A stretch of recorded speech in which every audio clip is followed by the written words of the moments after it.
Salut à tous, aujourd'hui on est parti pour le 1009e épisode de l'After Zappimage et premièrement on va débuter avec l'info de la journée, c'est le jour J pour la liste des joueurs retenus par le sélectionneur Didier Deschamps pour participer à l'Euro qui débute dans moins d'un mois. Cette liste sera dévoilée à 20h sur le plateau du journal de TF1, donc évidemment je pense qu'on sera tous devant nos écrans à 20h. Ensuite on a une déclaration de Paul Pogba sur l'importance qu'a eu Didier Deschamps au cours de sa carrière. Il nous dit, Paul Pogba, il a toujours été derrière moi, il ne m'a jamais fait de cadeaux, a toujours été franc, il m'a aidé à devenir ce leader en équipe de France, il m'a donné énormément de confiance, je lui en suis très reconnaissant, j'essaye de tout rendre sur le terrain. Ensuite, on prend la direction de Lille avec une déclaration de Carlo Ancelotti qui nous parle de Christophe Galtier et il nous dit « Je suis content que mon ami Christophe Galtier puisse gagner la Ligue 1. Les supporters du PSG ne seront peut-être pas très contents, mais si Lille gagne la Ligue 1, ça sera très bon pour le football. » Bon, on rappelle que Carlo Ancelotti a entraîné le Paris Saint-Germain, mais il a envie de voir Christophe Galtier remporter le titre. D'ailleurs, une info qui concerne l'avenir de Christophe Galtier, puisque depuis plusieurs semaines maintenant, on entend parler d'un départ du coach lillois sur le mercato. On sait déjà que l'OGC Nice est très intéressé par Christophe Galtier. On a aussi appris l'intérêt du Napoli en Italie. Depuis quelques semaines aussi, on entend que le Napoli pourrait se séparer de Gennaro Gattuso. Donc les Napolitains semblent être très intéressés par Christophe Galtier. Le président Aurelio De Laurentiis serait même prêt à lui offrir un salaire de 2,5 millions d'euros par an pendant 2 ans. Une autre info qui concerne le terrain du côté de Lille. Cette saison exceptionnelle du côté des Dogs, évidemment, elle a permis à certains joueurs de se montrer aux yeux de toute l'Europe entière. Bon, il y en avait évidemment qui étaient déjà bien connus, dont notamment Jonathan Ikoné, qui plaît énormément en Bundesliga du côté du Borussia Dortmund. Le Borussia Dortmund va tenter d'offrir 25 millions d'euros aux Dogs pour enrôler Jonathan Ikoné, qui pourrait être le remplaçant de Jadon Sancho. Jadon Sancho pourrait quitter le Borussia sur le mercato. Ensuite, on a du côté de l'Olympique de Marseille, une déclaration de Florian Thauvin sur ses regrets du côté de l'OM. Il nous dit « Mon plus grand regret, c'est de ne pas avoir réussi à remporter des trophées. J'ai toujours fait le maximum pour y arriver. Malheureusement, on n'a pas réussi à le faire. Je reste tout de même très fier de mon parcours du côté de Marseille. » Autre déclat de Flo Thauvin qui nous explique un petit peu plus son choix pour les Tigresses. Il nous dit « Il était temps pour moi d'ouvrir un nouveau chapitre, de découvrir autre chose. Comme vous le savez, l'Olympique de Marseille, c'est un club fantastique, le plus beau club français, mais c'est un club difficile, fatigant. » Il est vrai que du côté de Marseille, évidemment, il y a énormément de pression. Ensuite, une déclat de Jorge Sampaoli sur le départ de Thauvin. Il nous dit « Je lui ai dit que j'avais apprécié de travailler avec lui. C'est un joueur différent qui a eu une brillante carrière. Je lui souhaite le meilleur pour l'avenir. Il a toujours été positif malgré les difficultés sportives que le groupe a rencontrées cette année. » Jorge Sampaoli, je pense, il aurait vraiment aimé voir Thauvin continuer du côté de l'Olympique de Marseille. Il a dit à de nombreuses reprises que c'est un profil qu'il apprécie énormément.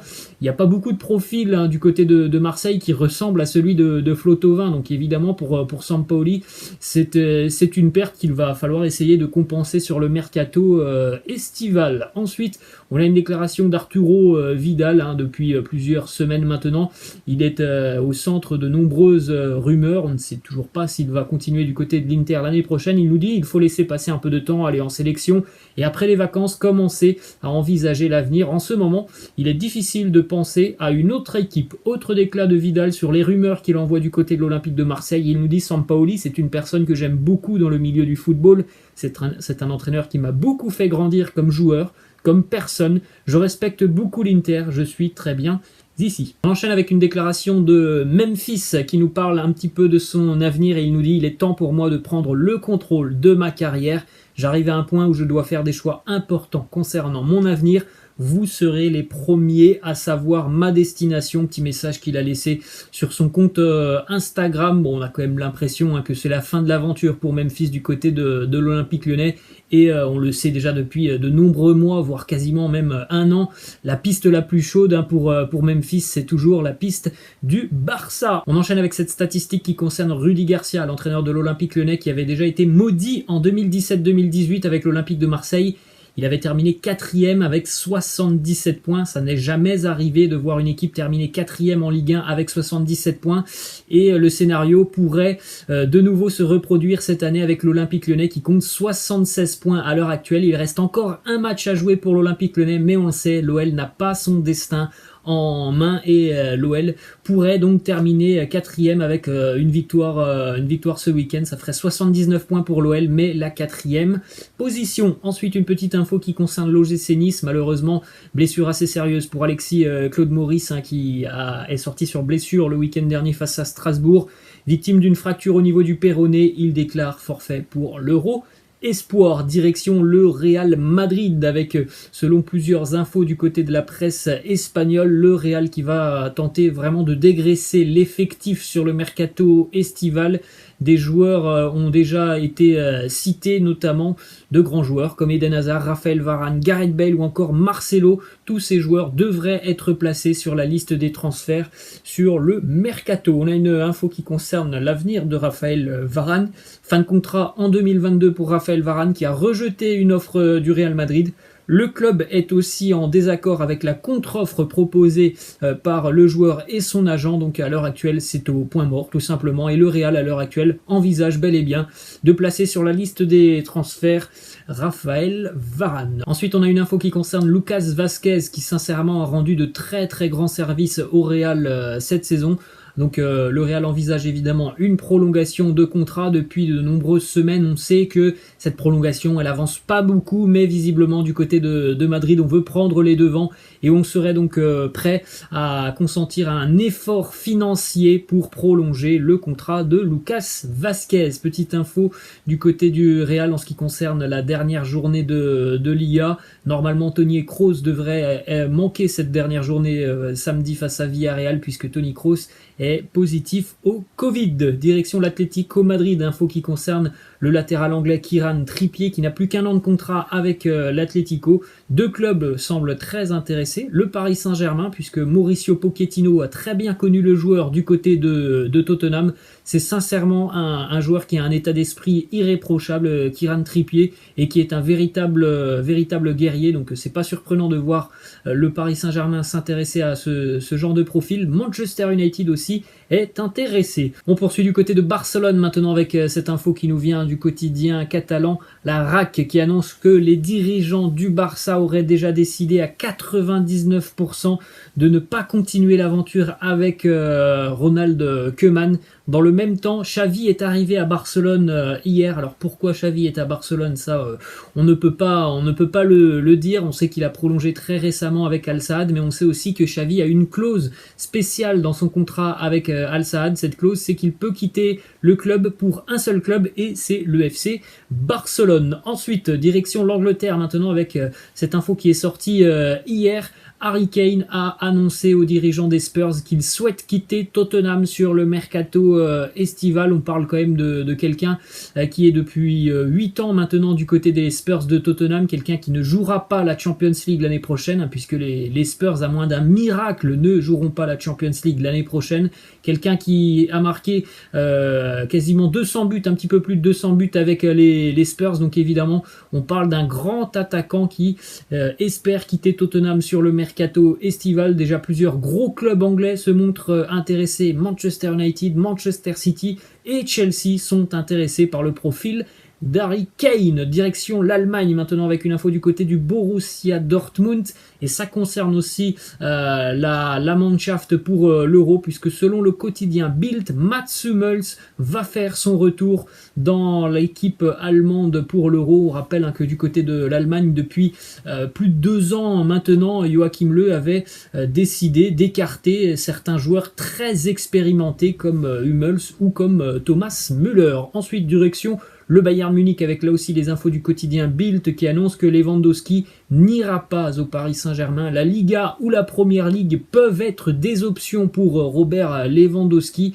mais pas la Ligue 1. Mais on sait aussi que les dirigeants du Bayern n'ont aucunement l'intention de se séparer de l'attaquant polonais. On a d'ailleurs cette petite image assez sympa de Robert Lewandowski dans son lit qui pose avec tous les trophées remportés avec le Bayern.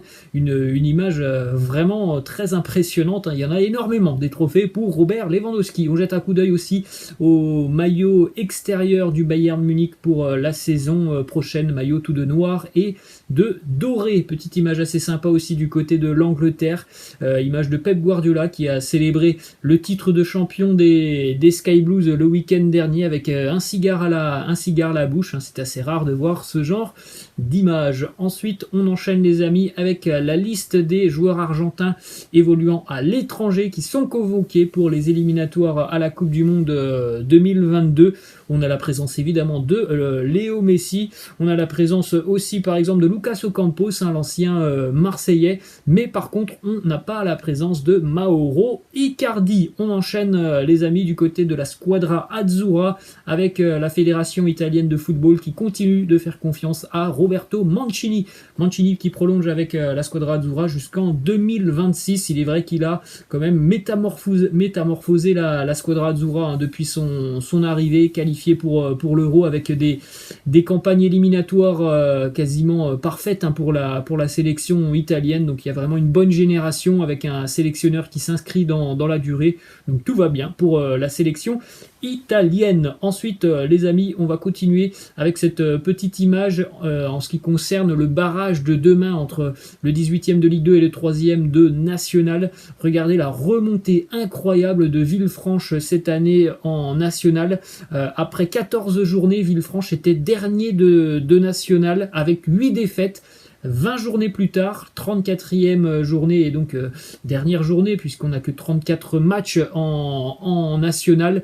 Villefranche termine 3e avec seulement sur les 20 dernières journées une défaite et donc une remontée exceptionnelle, passée de la 18e place à la 3e place. Ensuite les amis, on va terminer avec cette petite question de fin puisque depuis hier, beaucoup d'infos et de rumeurs annoncent un retour de Karim Benzema avec l'équipe de France ce soir. Donc on aura la réponse à 20h avec la liste du sélectionneur Didier Deschamps.